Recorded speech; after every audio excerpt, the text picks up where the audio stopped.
Good morning, ladies and gentlemen. My name is Carol Perez, and I am the Director General of the Foreign Service and Director of Global Talent here at the Department of State.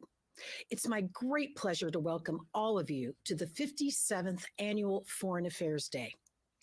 Today is about celebrating our people, the nearly 77,000 current and former employees of the department, civil service, foreign service, locally employed staff, and eligible family members, along with our foreign service colleagues from USAID, the Departments of Commerce and Agriculture, and the U.S. Agency for Global Media. Together, we work to promote democratic values and advance a free, peaceful, and prosperous world on behalf of the American people. We all enter public service for different reasons. But for most of us, the underlying drive is a desire to make a difference and serve our country.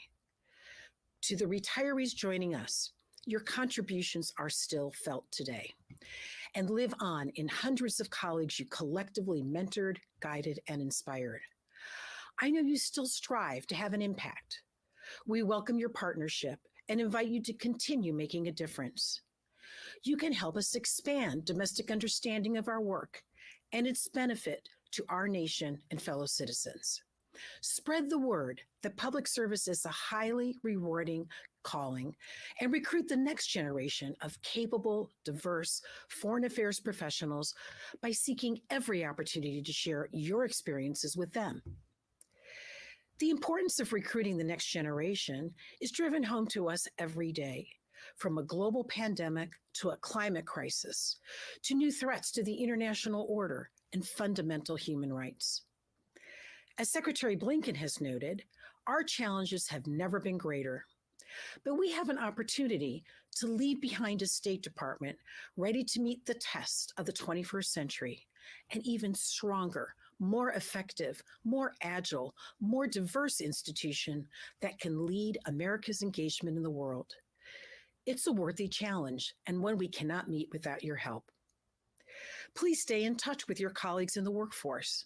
Share your experiences as they move up and into leadership roles, and continue to serve as a mentor, sounding board, and friend. Secretary Blinken will join us later for brief remarks and also participate in a live AFSA memorial ceremony to pay tribute to those who have made the ultimate sacrifice. The Secretary, as most of you know, has had no dearth of serious foreign policy challenges to contend with over the past year. We're delighted to have Deputy Secretary Sherman talk to us later this morning about our diplomatic efforts on a range of pressing issues of vital importance to the security of the United States and our allies and partners. Thanks again for joining us today, and let's work together to inspire the next generation of diplomats and foreign affairs professionals to choose a career in service to our nation. Now, I have the honor of introducing DAC Corps President James Standridge II, who will present the DAC Corps 2022 Foreign Service Cup winner.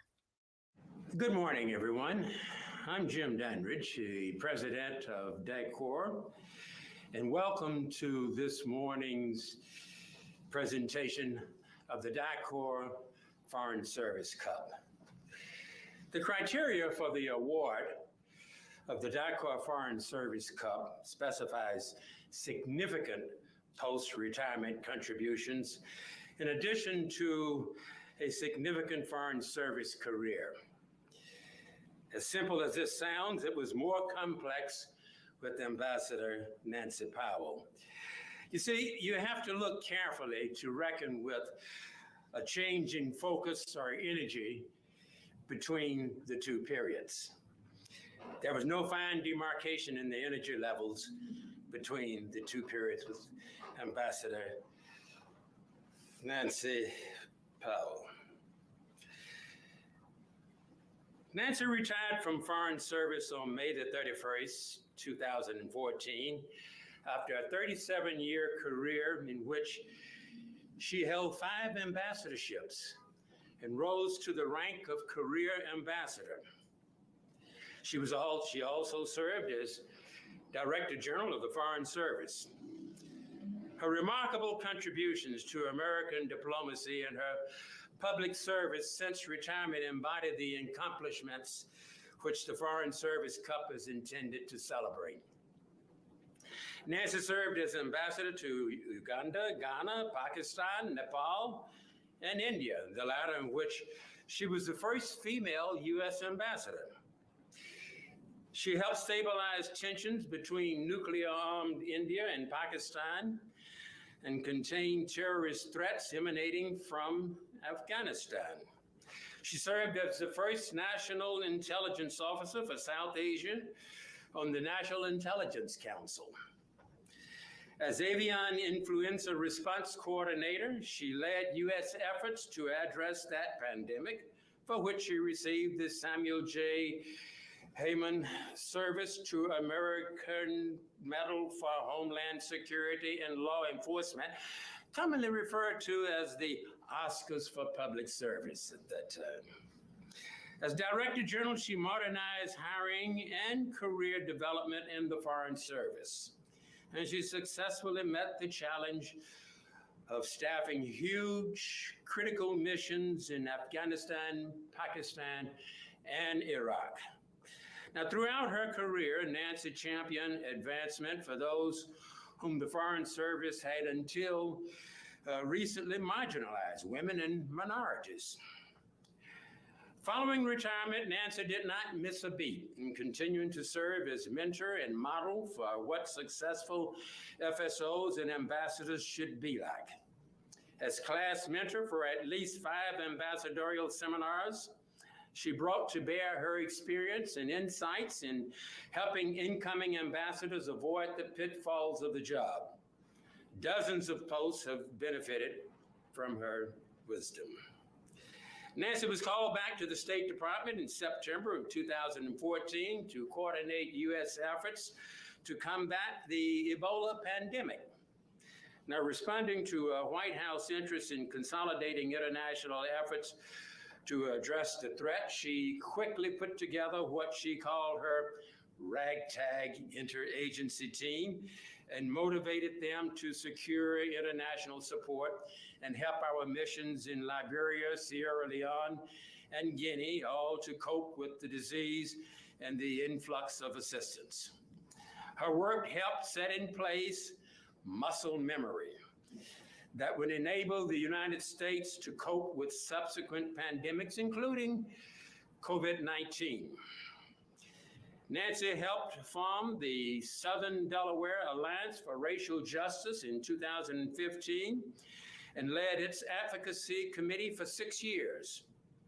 The group organized lobbying at the state level for criminal justice reform, particularly involving eradication of juvenile criminal records.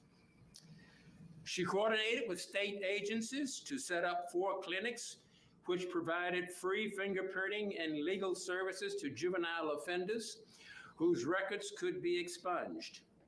She served on the board of directors for 4 years, lending her active interest and support to programs that educate the program about racial justice issues.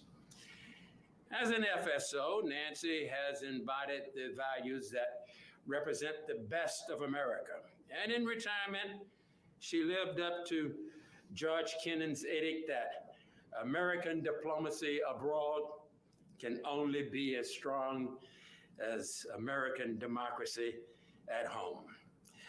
Now it's my pleasure to present the DACOR Foreign Service Cup to Ambassador Nancy J. Powell. May I invite you to join me, Ambassador Powell?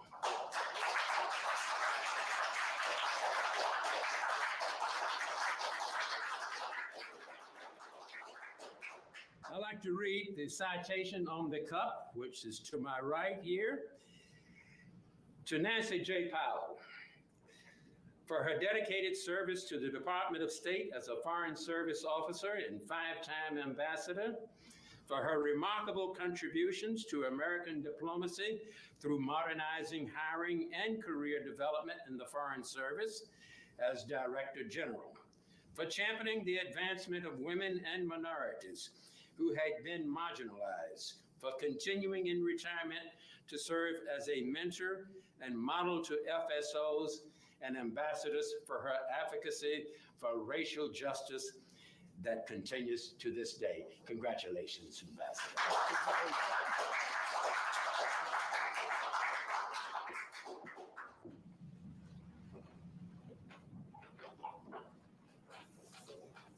President Dandridge and my friends from DACOR, thank you so very, very much for this great honor.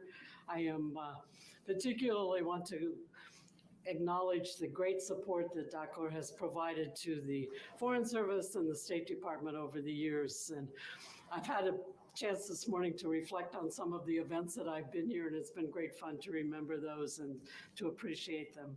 I also want to thank Dick Norland, Ambassador Norland, for the nomination, for taking time out of a very busy schedule, and to his wife and sister for being here today. I very much appreciate that. It's been nice again to have good friends around.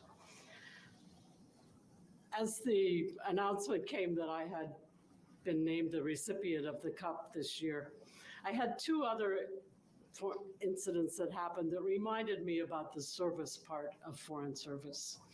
I spent a week via Zoom with students from the University of Idaho in February. And I did some classes and we talked about South Asia, but I also did 6 hours of 15-minute sessions with individuals who were interested in the Foreign Service. And I was struck, they had a pretty good sense of the how to get into the Foreign Service, but they were very curious about my why. Why did I join the Foreign Service? And my short answer, to not use up their 15 minutes, was to say that I joined, quite honestly, for the foreign part. I really wanted to see the world. And as an Iowa school teacher, that didn't seem like it was going to happen very fast. I stayed for the service part. And I was reminded of that service part by an email that came from a young woman that I helped recruit for the Foreign Service from the Carter Center's office in Nepal. I encouraged her to take the test. She passed it. And she's now an American Citizen Services officer in Europe. And she had written to update me on how things were going, but also to remind me of just how much she was enjoying serving the American public. And as the American Citizen Services officer, I did the work in Kathmandu, Nepal, not quite in Europe, no telephone, no ATM, no email, but it was the first time that I understood the service part. It was one-on-one of helping Americans. My career took me to other places and other jobs that gave me a chance to provide service in other ways. But I have returned to being a Kathmandu Vice Consul. I am currently an intake volunteer for the Community Resource Center in Delaware, in my community. And I am essentially doing what I did in Kathmandu 40 years ago. I am helping people on a day-to-day basis and finding that sense of service again. I want to encourage everyone in the Foreign Service and among the retiree community to use those skills that we developed in the Foreign Service. They are immensely helpful to our communities, and they can be done within the Foreign Service community, within the State Department community, and within our larger community. I want to end by saying that when I went to my first post, I was among the vanguard of women that came in after the suit had been filed and won by a very courageous band of women. I appreciate the acknowledgement of my effort to try to improve and to recruit additional women and others to make the Foreign Service look like America. But I got to Ottawa and most of my fellow officers were either implicit or explicit in their belief that the State Department and the Foreign Service were going to hell in a handbasket. Not only were they hiring women, they were hiring women from Iowa. Not only women from Iowa, but women from Iowa who didn't drink. Heaven forbid. I like to believe that those of us who came in that vanguard have served our country well. We've served the Foreign Service and we have proven them wrong. And I think the efforts to expand the Foreign Service to look like America need to continue. So thank you again so much for this award. I very much appreciate it.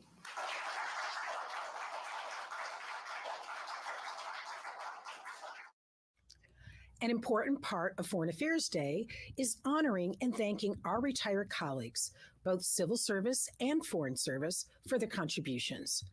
I am delighted today to recognize two individuals whose careers have left an indelible mark on the department and our nation. First, I am pleased to present the Director General's Civil Service Cup to John Robinson. John's distinguished career of service began 5 decades ago in Vietnam, where he served as a naval officer aboard a destroyer and an ammunition ship. His courageous conduct there earned him the Navy Commendation Medal. It was an auspicious start. One of the remarkable things about John's accomplished career is just how varied it has been. John was not wedded to a single agency. He sought opportunities to help others, and he followed his heart. This would take him from the halls of Brown University, where he served as a dean and administrator, to the halls of power in Washington. In the early 90s, before joining the Federal Service, John served in the Rhode Island Governor's Cabinet as director of the Department of Employment and Training. Many of the issues he encountered there, issues of equal opportunity and equal access and labor rights, would become major themes throughout his federal career. From his early days as Deputy Assistant Secretary in the Employment and Training Administration of the Department of Labor to his role as Senior Policy Advisor to the Secretary of Energy, fighting for workplace improvements and helping the Department of Energy recruit a more diverse workforce and create a more worker-friendly environment, all in partnership with DOE chapters of the National Treasury Employees Union. John would go on to serve as the first chief of EEO and diversity for the Office of the Director of National Intelligence, and occupied a similar role for the Internal Revenue Service from 2001 to 2005. When I met him, John was director of the Office of Civil Rights and chief diversity officer for the Department of State, a position to which he'd been appointed in March of 2008. He served as primary advisor to the Secretary of State on EEO issues, diversity and inclusion, and affirmative employment. A longtime colleague said of John's vision and leadership at the department, John knew that the Office of Civil Rights would never succeed in its mission if its only function was one of enforcement. So he ensured his staff conveyed the righteousness of their cause, that treating everyone with dignity and respect was not just the right thing to do, it was also the smart thing to do. Marginalizing anyone because of their race, creed, color, national origin, or physical characteristics was not only illegal and immoral, but also poor management. John insisted that everyone had a contribution to make, and not taking advantage of everyone's contribution undermined the national security mission of the State Department.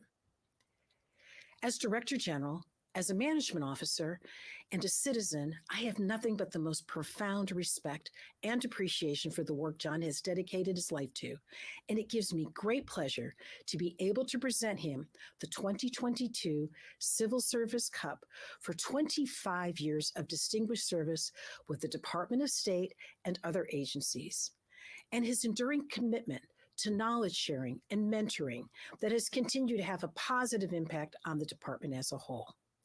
Congratulations, John. Thank you for the dedication and inspiring leadership you displayed throughout your career.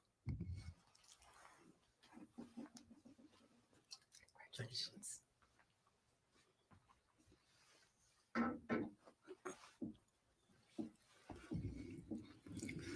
Thank you very much. Good morning, and thank you for tuning in today. After retiring in the spring of 2017, my wife Sylvia and I traveled a bit pre-COVID, and we built a new house and eventually relocated to North Carolina. Our next step was to be landscaping, and then I saw a call coming in from the DG's number, and I began having flashbacks about emergency meetings and short fuse papers. I answered the call to receive the news of my selection for this honor, and I'm very grateful to be recognized with the DG's Cup today, along with my esteemed colleague, Ambassador Kennedy. Now, I've held some interesting jobs during my career. Labor researcher, surface warfare, naval officer, college dean, to name a few. I used to describe being Dean of Students at Brown University as playing straight man to 5,000 drunken comedians. Talk about flashbacks. Except for one, none of my previous positions brought me into a conflict zone, though. One of the highlights of my career at State came in my trip to Baghdad around the time that ISIS had closed within 100 miles of the Iraqi capital. I recognized the danger posed by heading into a war zone, and people might understandably have wondered, especially my wife and children, why I needed to go to the embassy myself at this perilous moment, going to address serious concerns about the protection of our officers' civil rights. The reasons were very clear to me. First, I wouldn't send any member of my staff to any place I wasn't willing to go myself. And secondly, the values that we espouse must be upheld when nerves are strained the most. Leadership means setting an example, and leaders at this department know that better than most. But the role of which I'm most proud is dad. There's no retirement from that plan.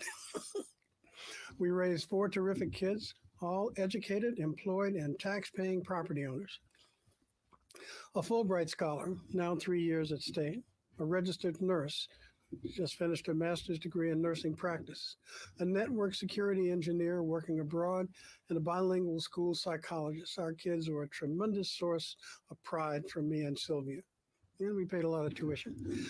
I want you to know that my service at State was indeed a privilege and an honor. I served under 3 secretaries, Rice, who selected me, Clinton, and Kerry. Each had their impact, but an EEO chief can do very little unless backed up by a committed cadre of senior officers. It was not a matter of reporting up the line. Rather, it was reaching out to and being supported by you. Ambassadors, chiefs of missions, directors, senior foreign service officers, senior executives, department heads, acting thises and that's, and whoever needed to take charge. It was also an honor because I had immense help, recruited and encouraged by Ambassador Pat Kennedy. I was proofread and often corrected by my successor, Greg Smith, who was ably backstopped by Glenn Budd, an infinitely practical former heavy equipment operator and a DoD EEO superstar. Now Greg's deputy, Senior Foreign Service Officer Audrey Dumentot. She coached me on foreign service culture, and we do need coaching.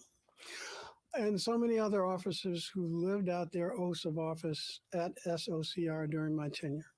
The oath, that's where it all starts. I, John Robinson, do solemnly swear that I will protect and defend the Constitution of the United States against all enemies, foreign and domestic, and I will bear true faith and allegiance to the same. It goes on. Nearly identical to the oath sworn by George Washington. I took that pledge as a 22-year-old ensign during Vietnam, again at Labor, Energy, IRS, the Office of the Director of National Intelligence, USAID, and finally at State. 7 times in all. And each time we take that oath, we reaffirm the commitment to a set of values given life by people of conscience and character every day. So I salute you, and I thank you for the individual and collective ways in which you help to embody those values by advancing diversity, equity, and inclusion at State during my tenure, and for continuing that work today. It has been my privilege and honor to share your commitment to honesty and excellence, and for that, I am profoundly grateful. Thank you.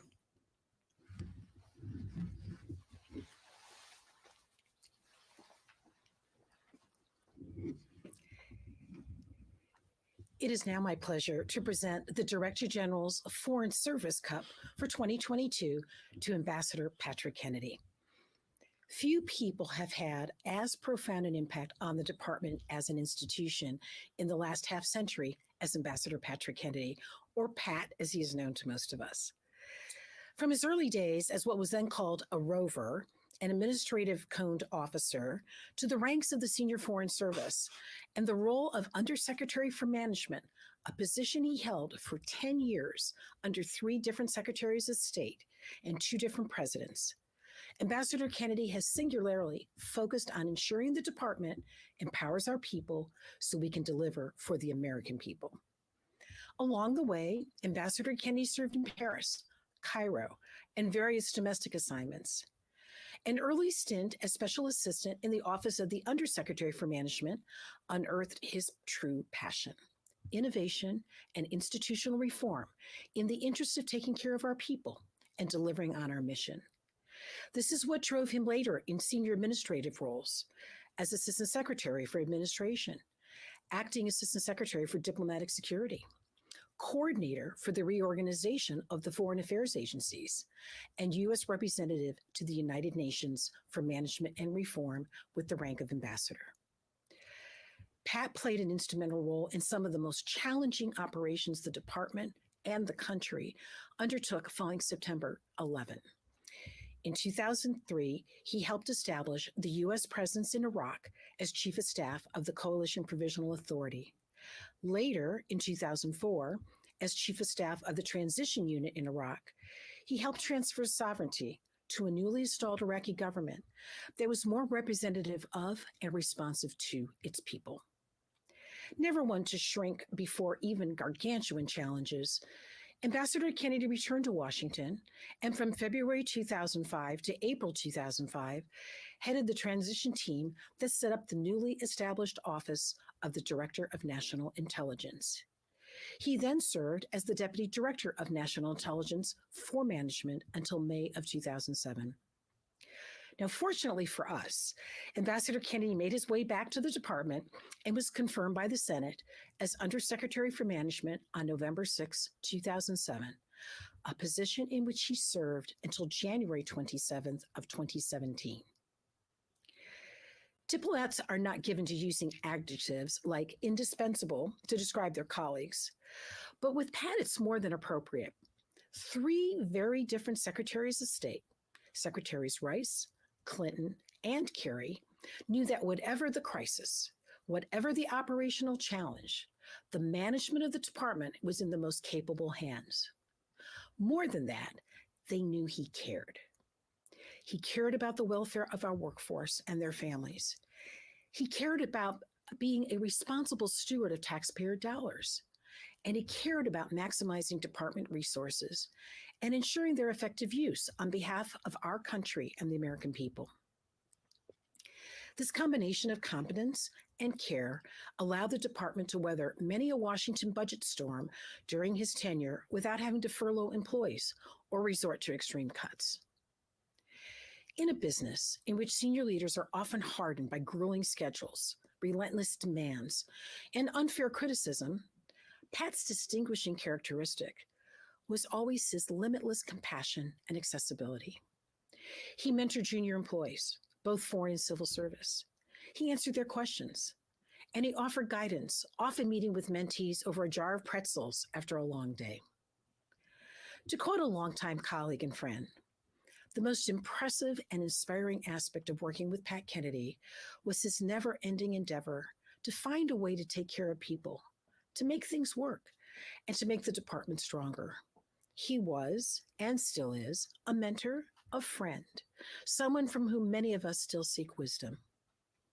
I know this to be true. I also know that Pat is always ready, willing, and able to give back. Though he retired in 2017, last year, when the department needed him, he didn't hesitate. He was recalled to duty to serve as senior advisor for United Nations Management and Reform at the U.S. mission to the UN in New York City until the end of December, during a period when the nominee for U.S. representative was awaiting confirmation. Pat also serves on the boards of the American College of National Security Leaders and the American Academy of Diplomacy. He is a fellow of the National Academy of Public Administration, a member of the American Academy of Diplomacy, and a sage at the Partnership for Public Service. It is my great privilege to present the Director General's Foreign Service Cup to a mentor, friend, and role model, Ambassador Patrick Kennedy, in recognition of more than 4 decades of distinguished service with the United States Department of State. You are an inspiration to scores of civil and foreign service colleagues you have mentored and guided.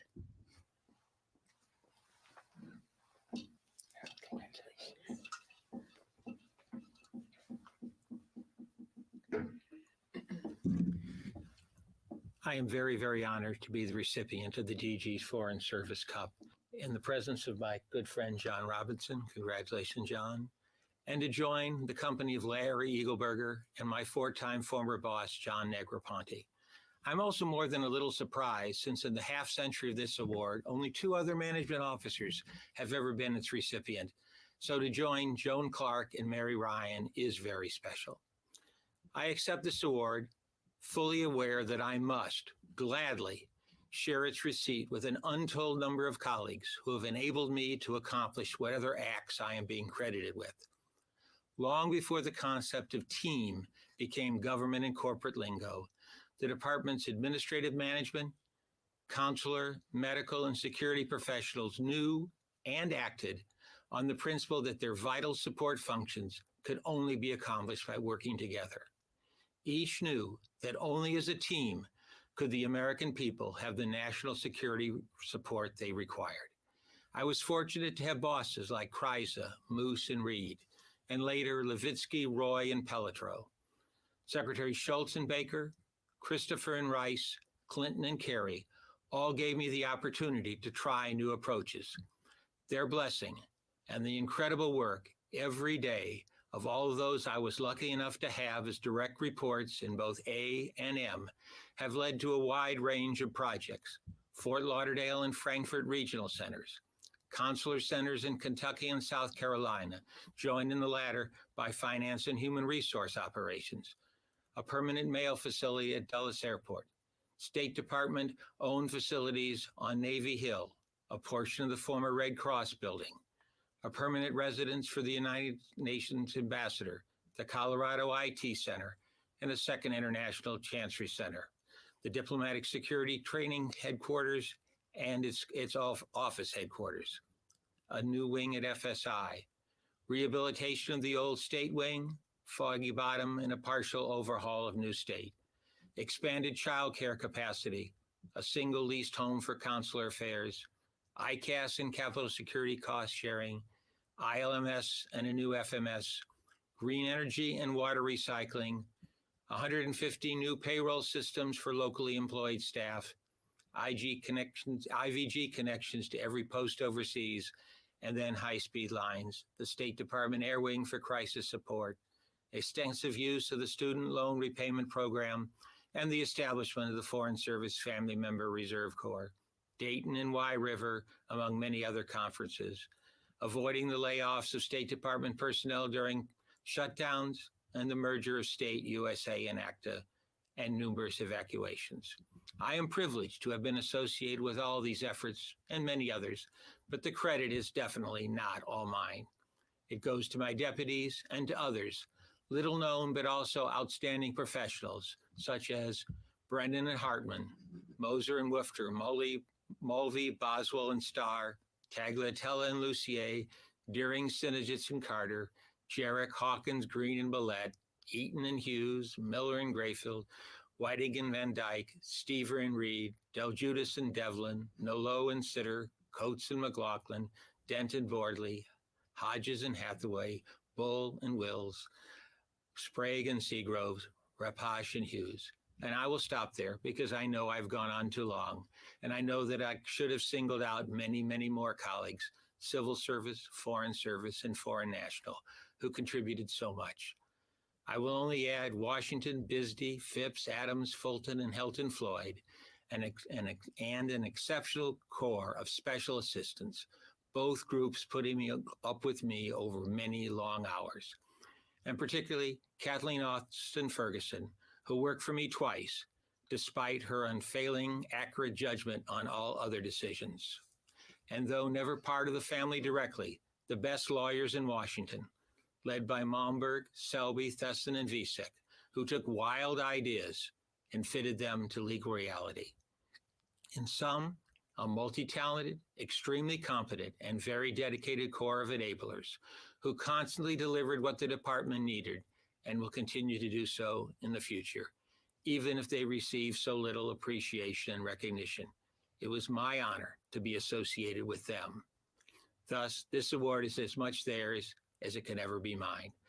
Lastly, I want to thank my wife, Betty Swope, who put up with me on many, many separations and all too often phone calls in the middle of the night and on weekends. Thank you very, very much, Director General Perez.